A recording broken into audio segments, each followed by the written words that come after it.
Good evening.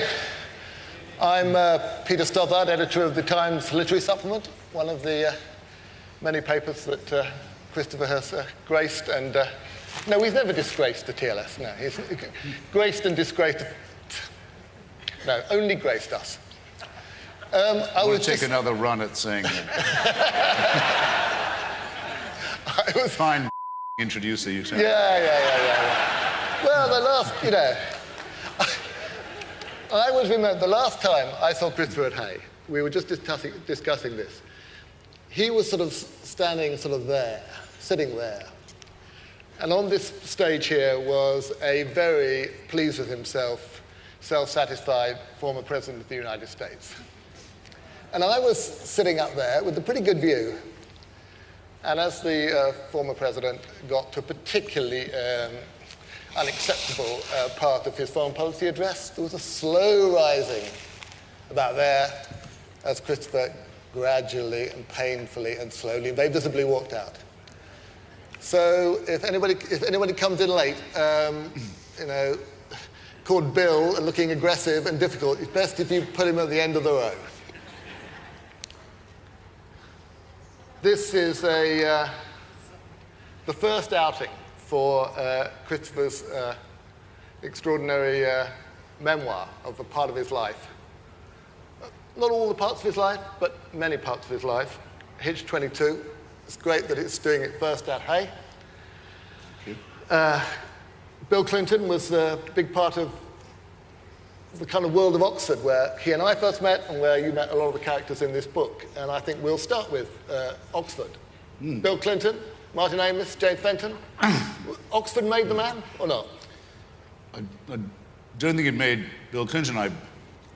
I left that night because I couldn't stand the way that he dodged his responsibility for not just at first ignoring the genocide in Rwanda, but later on supporting the French intervention in Rwanda, which was on the side of those who had committed the genocide. That still doesn't stand to his charge. It should do. In general, I couldn't stand the sight of him. I remember how serious and how brave and how committed the young Americans were at Oxford when I was there, the young Rhodes Scholars mainly, who were in the terrible position of having to be ambassadors for their country, scholarly ambassadors, at a time when their country was committing an unjust war in Indochina and was repressing the demand of civil rights at home, and how squarely they all faced it, and how sinuously Bill Clinton dodged between the raindrops of all that. Martin Walker, who was a contemporary of ours, also who became Bill's biographer, his book in America is called Bill Clinton, The President We Deserve. The English edition is called Bill Clinton, The President They Deserve. Again, very deft piece of publishing by Martin. Swears that I was present. I don't remember it particularly. The moment when Clinton didn't inhale, which for those of you who don't know, is the moment when, because he's allergic to smoke and doesn't inhale anyway, when he would cram marijuana into himself by way of brownies and cookies. He's never inhaled. So when I later heard his claim, I tried it, but I didn't inhale, I laughed louder than most people because everyone knew he was lying, but I knew why he was lying, and even how.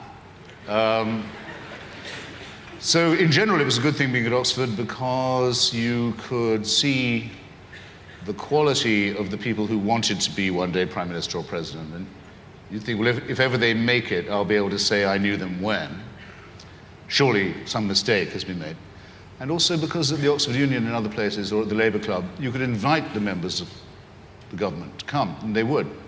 And you could find out that they hardly knew, no, I was about to use a vulgar expression, that they didn't know much more than you did. It was a confidence-building experience. Yeah, and indeed, the first time I think I ever set eyes on you was at the Oxford Union when there was the noose was famously hung down over Michael Stewart in the Vietnam yes, protesting. I say in my book I'm a bit embarrassed about that now because I think above all things I'm in favor of free expression and free speech and unfettered debate, and it was probably wrong of us, and it was my idea that after the invasion of Cambodia, an extension of an already terrible war, and the shooting of 4 unarmed students at Kent State University in Ohio, and, which is always forgotten, 4 unarmed black students at Jackson State in Mississippi. We thought an ordinary everyday protest wouldn't quite meet the case.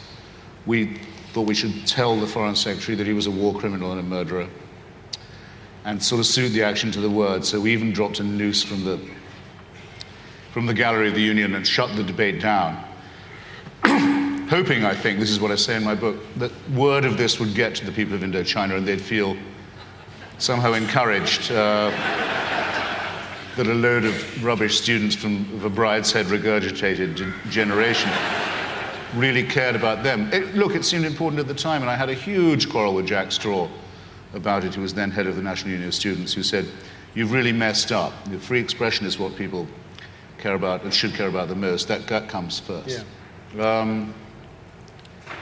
But this was a time which particularly students today have to be kind of focused on, because that sort of dinner jacket and donkey jacket life that you were living at this time, protesting, at Cowley Works during the day and then sort of eating and drinking with Isaiah Berlin at night, as it were, is not something I think it was pretty unique to that period. Yeah, well, I'd had a rather limited upbringing and a rather Spartan education in a monastic boys' school, and I thought, if I'm going to go to Oxford, I'm certainly going to carry on being a socialist and an ally of the working class and all that. But there's no reason to be miserable on top. I mean, it's tough enough being a socialist and an ally of the working class. And if John Sparrow says, "Come to dinner at All Souls," go to dinner at All Souls. Maybe it's true what they say about the china, the silver, the wine, and so forth. It collided, though, as I had to describe in my book, when I was giving a rabble-rousing speech with some success, and I saw the villainous figure of the cynical figure of Warden Sparrow cleaving through the crowd towards me, and everyone falling back, like Moses parting the Red Sea. He was the most hated figure at Oxford at the time. And he came up and said, "My dear Christopher, I'm awfully sorry to have missed your speech. I'm sure it was quite admirable, but I just wanted to remind you had promised to look in after dinner tonight." And I heard the cocks crowing. I could have pretended I didn't, "I know thee not, old man, fall to thy prayers." I couldn't do it. I said, "No, see you later." I think rather admirably. Muted applause for that. Yes. I don't think we can leave. So the whole book is about trying to have a double life or 2 lives without being a hypocrite, or without being a schizophrenic, or without being a sellout. Scott Fitzgerald says somewhere that the test of a serious person is whether they can live with contradictions or not, and everyone does, whether they admit it or not. The first thing is to admit that you are doing so. And that can be educational. In fact, in those days, I would have said it was dialectical. Yes. Okay, let's reel back then. So before Oxford, there was quite a good example of the dialectical, and the description of your parents in this book is something which a lot of people didn't know before. We know your arguments, we know what you stand for, we know the consistencies, we know a lot about your thought, but we didn't know where, as it were, you came from.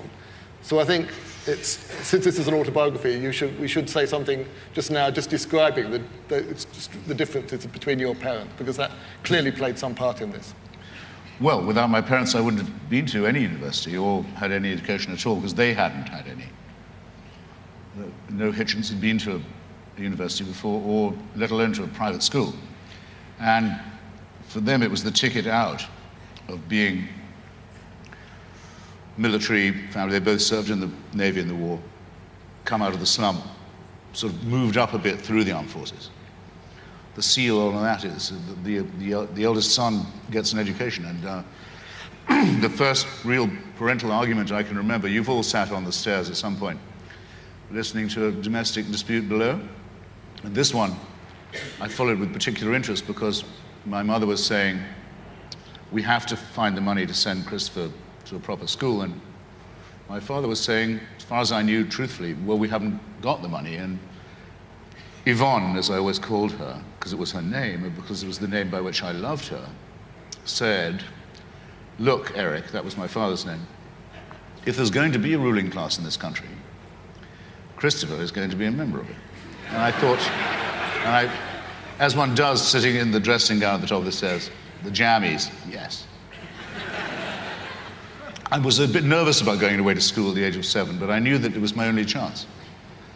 And that exemplifies the difference. My mother was a very outgoing, very extrovert, very rather optimistic, very beautiful woman with an interest in fashion and a sort of lust for life, which had been denied her by the very dreary circumstances of being a Navy wife in a time of austerity. And I say, she was the cream in the coffee. She was the gin in the Campari for me. And my father was a very honest and decent, but very depressed and rather pessimistic guy. And so how can I put this properly? I got out of that sort of lower middle class, very conservative background. I went to schools where none of the other boys had any idea they were lucky. They didn't think that they were privileged. I thought I was lucky. They took it completely as their due. They just thought it was their right to have an education away from the oiks and the proles. So that had a very revolutionary effect on me. And my father had been let go by the Navy after Suez, passed over for promotion and dumped with a lower pension than the officers who then joined, who hadn't been in the war, as he had been very bravely. So I thought, there's another case, someone who's been very loyal to the conservative interest, but has nothing to show for it, has been essentially sold out by it. So that moved me very strongly and quickly to the left, but I didn't forget that these virtues of martial valor, thrift, and so on were worth having. And I thought that they might even come in handy as socialist virtues too. So it wasn't rebellion as such, it was an attempt to transmute the lead into some kind of gold. Yeah, I mean, one of the most moving bits of the book is you're looking for the anti-fascist fight in your parents. The notion that there should be one or 2 days when life is really worth living. Yeah.